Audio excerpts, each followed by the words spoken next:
Hi everyone, আবার চলে এসেছি নতুন একটা ভিডিও নিয়ে। এই ভিডিওটা ছোট্ট ক্লিপ আমি তোমাদের কাছে শেয়ার করেছিলাম, তো এটার ফুল ভিডিওটাই এখন দেখাবো। এখানে ওর ফেসটাকে ক্লিন করে নিয়েছিল, আমি তার মধ্যে আমার জিনিসগুলো সব গুছিয়ে নিয়েছি। তারপরে আমিও ওর ফেসটাকে একটু ক্লিন করে নিয়ে এখানে গ্রিপ স্প্রে ইউজ করেছি। তারপরে ওর আইব্রোটা করে নিয়েছি, নিয়ে এখানে আমি হাফ কাট ক্রিজ করেছি। প্রথম আমি একটু বেশি বেশি করে একটু সাজিয়েছি। আর ওর এই হাফ কাট ক্রিজটা কেমন হয়েছে আমাকে জানিও। তারপরে হচ্ছে কি ওর আমি ফেসটার ডার্ক স্পটগুলো আছে ওগুলো হাইড করে নিয়ে পুরো বেসটা রেডি করে তারপরে ক্লিপ নিয়েছি, কারণ ওর আগে ক্লিপ নিতে আমি ভুলে গেছি। এখানে আমার দিদি কিছু ফুল এনেছিল, সেটা নিয়েই ভিডিও করে দিচ্ছিলো ও, আর তার আগে আমি একাই করছিলাম ভিডিও।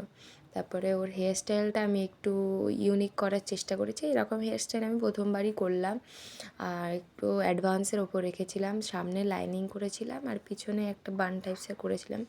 এখানে কিছু কিছু বেবি হেয়ার ওর উঠেছিল, তাই আমি একটু সেট করে নিচ্ছিলাম ঠিকঠাক করে। এখানে ফ্লাওয়ার সেট করে নিয়েছি।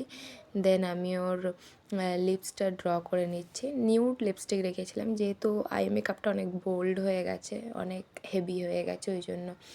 তারপরে সিঁদুরটা পরিয়ে নিয়ে ওর লুক ডান হয়ে গেছে। আর তো যতক্ষণে লুকটা ডান হয়েছে আলো সব চলে গেছে। তো এই কিছু কিছু ক্লিপ ওর এই বাড়ির এখানে ছাদেই নেওয়া হয়েছিল। আর ও ভীষণ কোঅপারেট ছিল। আমার দাদা, ওর হাজব্যান্ড, সেও ভীষণ কোঅপারেট ছিল। সব ভিডিওগুলো সব দাদাই করেছে। তারপরে আমি আমার দাদারে রিকোয়েস্ট করলাম, বললাম দাদা একটু বাইরে নিয়ে চ। ও আবার বাইরেও নিয়ে গেছে। এখানে অনেক লোকজনও ছিল, লোকজন থাকা সত্ত্বেও ও ভালো ভালো পোজ দিয়েছে অনেক সুন্দর সুন্দরভাবে। তো আমাদের কাজগুলো কেমন লাগে জানিও। ব্যাস এইটুকুই, বাই।